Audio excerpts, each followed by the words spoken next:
Olá, eu sou Paulo Pellegrino, sou arquiteto paisagista, professor sênior aqui da Universidade de São Paulo, onde eu trabalhei por muito tempo no desenvolvimento de projetos que pudessem trazer maior valor, trazer maior benefícios para as cidades e nossos ambientes urbanos. E esses projetos e essas ideias, é isso que eu quero discutir para que nós consigamos avançar numa linha para a nossa profissão, para nós voltarmos a ter o protagonismo que precisamos para o desenho das nossas cidades. Portanto, espero vocês no dia 8 de maio, no Teatro da PUC Goiás, às 19 horas, para nós podermos ter essa conversa. Bem, na verdade, nós estamos acostumados em nossas cidades e regiões a ter uma infraestrutura necessária para que nós consigamos usar os espaços, consigamos transportar nossas mercadorias, produzir, consigamos morar, ter água, luz, energia nas nossas casas e produzirmos nossos edifícios, nossos artefatos e tudo mais. Acontece que, quando nós trabalhamos nas cidades apenas com as infraestruturas da época da sociedade industrial, da civilização industrial, nós estamos trabalhando com aquela visão ainda separada, que cada parte, cada elemento da infraestrutura desempenha uma única função e ele é separado dos outros, não se integra. E eles são trabalhados, por exemplo, no caso de uma drenagem urbana, apenas com a ideia de conduzir as águas e trabalhar o máximo possível para secar rapidamente uma superfície e desaparecer com a água da paisagem.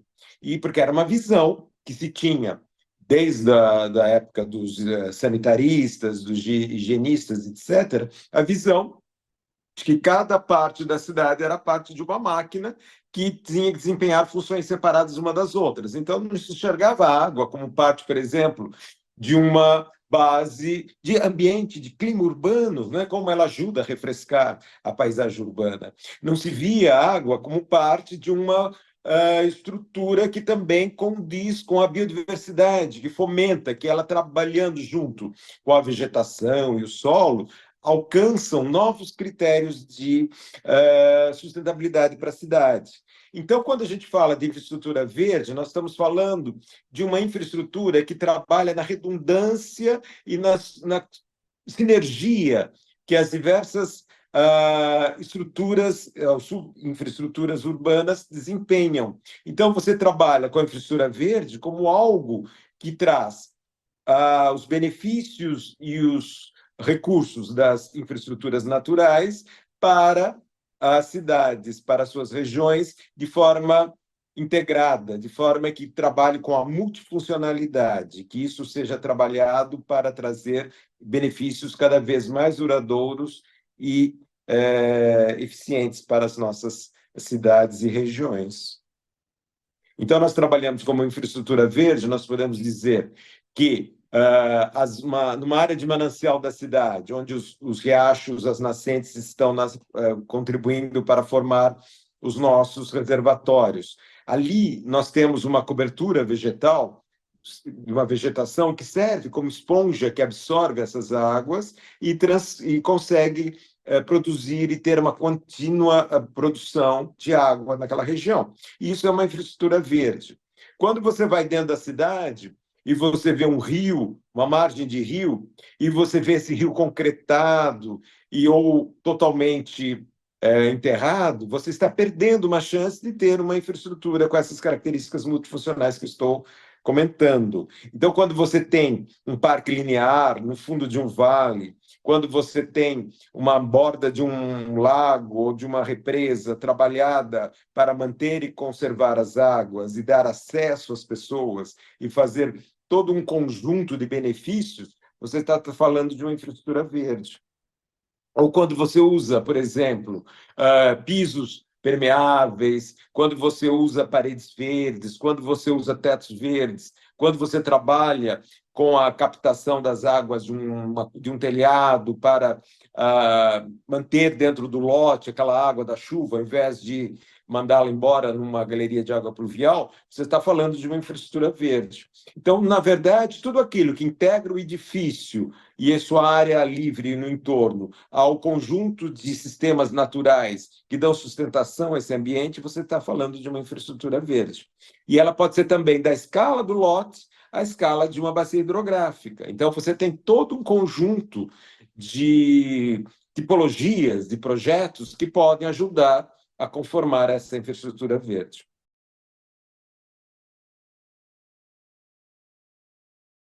Quando você trabalha com as águas numa cidade, você está trabalhando dentro de um ciclo hidrológico, você está vendo as águas que vêm lá de cima das divisores de água, onde tem as nascentes, que descem nos cursos d'água e se acumulam embaixo nos vales, nos lagos ou rios.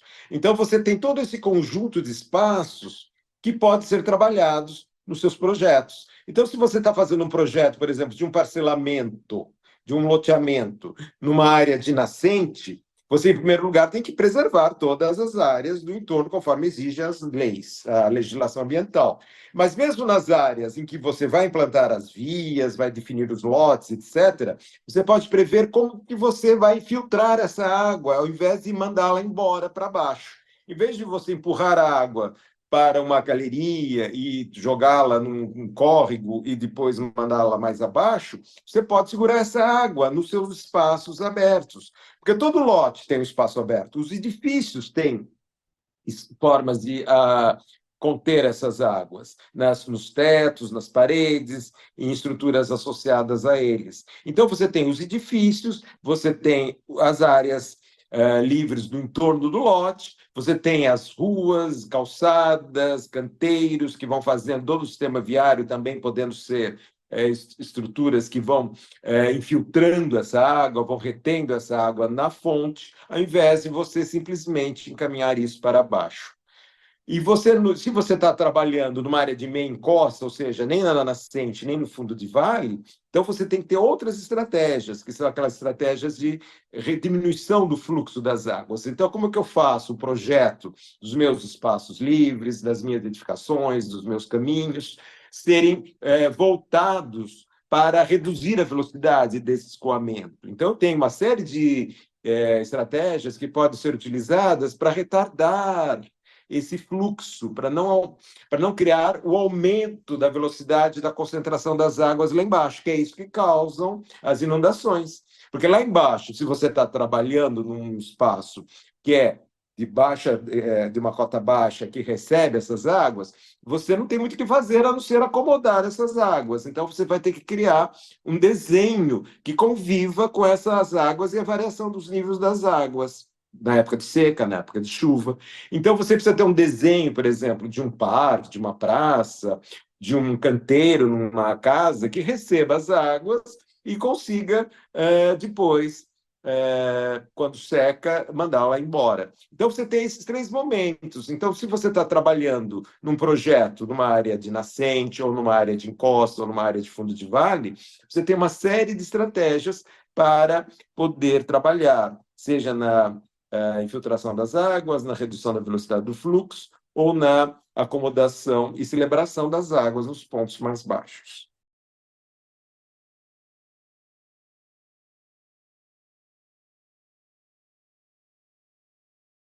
Então, na verdade, eu, na Faculdade de Arquitetura e Urbanismo, eu tive acesso a uma série de disciplinas de planejamento e de projeto de espaços abertos que começaram a me trazer ideias de como eu poderia, ou podemos, nós arquitetos, trabalhar no projeto dos espaços, para que eles atendam esses requisitos, e não ficar apenas naquela visão mais funcionalista, mais separando tudo como era a tradição antigamente. Então, em vez de você ver os espaços abertos apenas como um contorno, algum pelo lado de trabalhar o visual de um entorno de uma edificação, você poderia ver, mas eles também podem desempenhar papéis.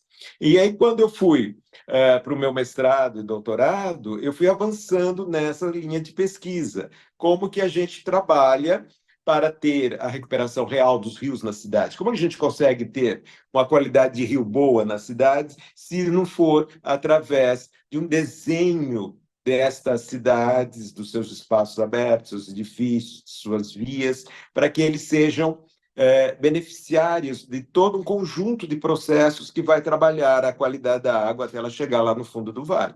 Então, você tem esse desenho que foi sendo meio que incutido no meu desenvolvimento de pesquisa, de trabalho, de projetos que eu venho desenvolvendo nessa área. Como você faz para contribuir para a qualidade das águas? E tem vários momentos que você pode trabalhar. Porque você trabalhando no projeto de paisagem, você trabalha com os elementos que são o quê? O reafeiçoamento do topográfico, ou seja, como você faz o desenho das formas do relevo para acomodar os seus diversos usos, espaços, estruturas. Você tem que ter o desenho da vegetação. Antes disso, você teria o desenho dos elementos construídos, pisos, muros, estruturas de cobertura, etc. E depois você teria a vegetação e a água. Na verdade, quando você trabalha esses conjuntos de elementos de projeto, você vai avançando nessa linha de o que seríamos, o que você pode dizer hoje que seria uma infraestrutura verde, ou soluções baseadas na natureza, ou o nome que você queira dar para esses projetos que têm esses princípios.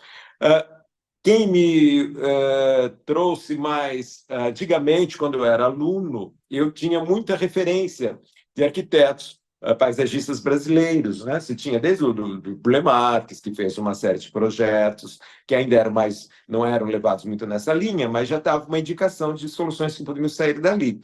Você teve Fernando Chassel, no Rio de Janeiro, que foi o criador do conceito de ecogênese, que teve projetos muito importantes nessa área para trabalhar os projetos. Você teve arquitetos aqui no Brasil que começaram a criar, a trabalhar nessas linhas. E, em caráter internacional, você teve uma linha muito forte na Europa, com o Peter Latz, ou nos Estados Unidos, com o Kevin Perry. Você teve na China, você tem a atuação impressionante do Gong Jianyu, que dirige um programa de cidades esponjas na China, que ele está trabalhando com 30 cidades e tem um escritório de 600 colaboradores, e eles trabalham em projetos interessantes, que eles veem aqueles rios que, pelas últimas tendências que tinham lá na China, na época do desenvolvimento a qualquer custo, eles tinham canalizado, concretado e trabalhado com a infraestrutura cinza, agora eles estão conseguindo reverter alguns desses lugares, criando esses espaços de regeneração das águas, da vegetação, criando espaços para as pessoas, criando espaço para o desenvolvimento e a competição das cidades, que as cidades se tornam mais atraentes nesse sentido.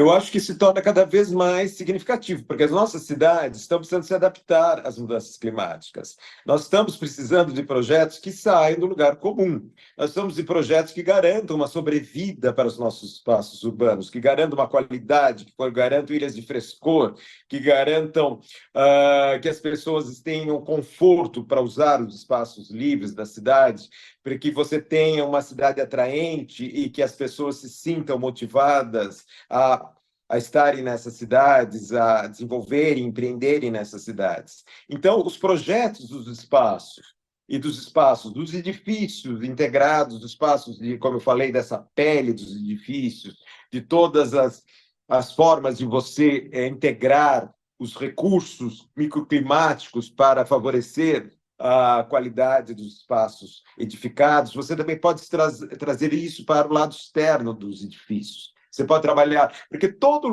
momento a gente está mexendo na cidade. Todo momento a gente está refazendo uma área externa, um estacionamento, uma via, um parque, alargando isso, mexendo na drenagem urbana, com esse desespero de fazer a canalização dos rios como se isso fosse uma solução, e, na verdade, isso não é uma solução. Quando você canaliza um rio, você simplesmente está empurrando a ladeira abaixo, você está enfiando como diríamos, embaixo do tapete a água, você não está se livrando da água, você está empurrando para algum problema mais adiante, ajusante.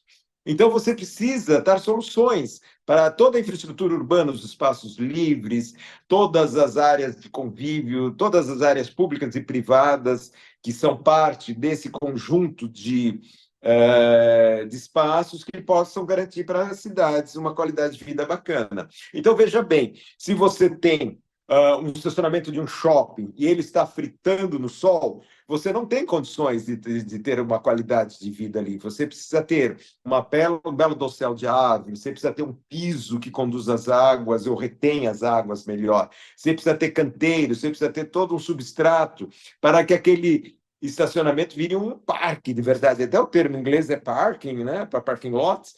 Tem que transformar o estacionamento numa área realmente de alto albedo, que não absorva as energias solares, que não crie essas diferenças climáticas, que não acentuem o aquecimento da cidade. Então, você tem que criar nas vias, nas calçadas, nos parques, nas praças, você tem que criar nos entornos dos lotes, nos condomínios, em todos os espaços estão pedindo projetos. Então, quem possa responder para um projeto além do convencional, que não seja simplesmente jogar uma grama e plantar algumas árvores aleatórias, ou nem árvores, que atualmente o pessoal quer plantar só palmeira, porque é rápido, né? Já está pronta. Então, você pode estar dando soluções que contribuam para o espaço e que venham a ter uma imagem mais interessante. Existe toda uma tendência hoje em dia de paisagem voltada mais para um desenho naturalístico, que você possa aproveitar a vegetação do cerrado, principalmente as herbáceas, todo aquele conjunto de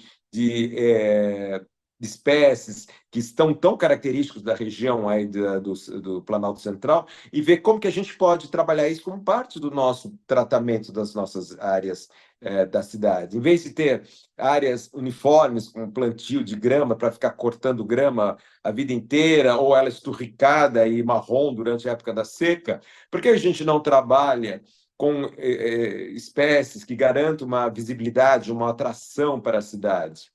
Espécies que consigam sobreviver sem maiores exigências no ambiente da cidade. Então, tem todo um conjunto de estruturas e de projetos que podem ser implantados. Eu acho que é um campo que vai exigir muita pesquisa, muita exploração, muita criatividade, e nós deixarmos de sermos muito preguiçosos e seguir aqueles modelinhos que já foram antigos e que já estão sendo descartados, que não podem continuar sendo desenvolvidos.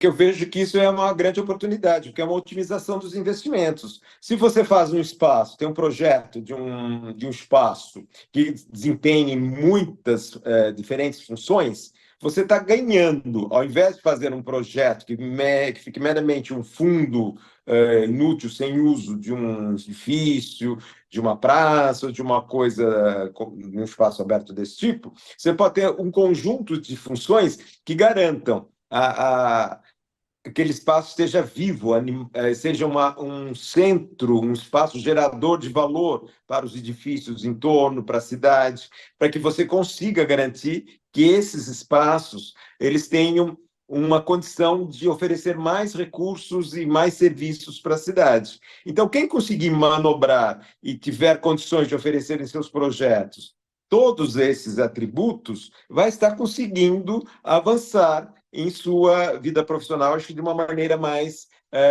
interessante, porque você pode continuar fazendo os projetos convencionais que se faziam há 10, 15, 50 anos atrás, mas acontece que você não estará dando um diferencial que sua carreira profissional pode estar necessitando. Quer dizer, eu tenho essas soluções que atendem ao que o cliente quer, atende o que a comunidade quer, atende o que a cidade pode ter e garante para todos um ganho geral de benefícios que dão o futuro da cidade mais resiliente, mais sustentável.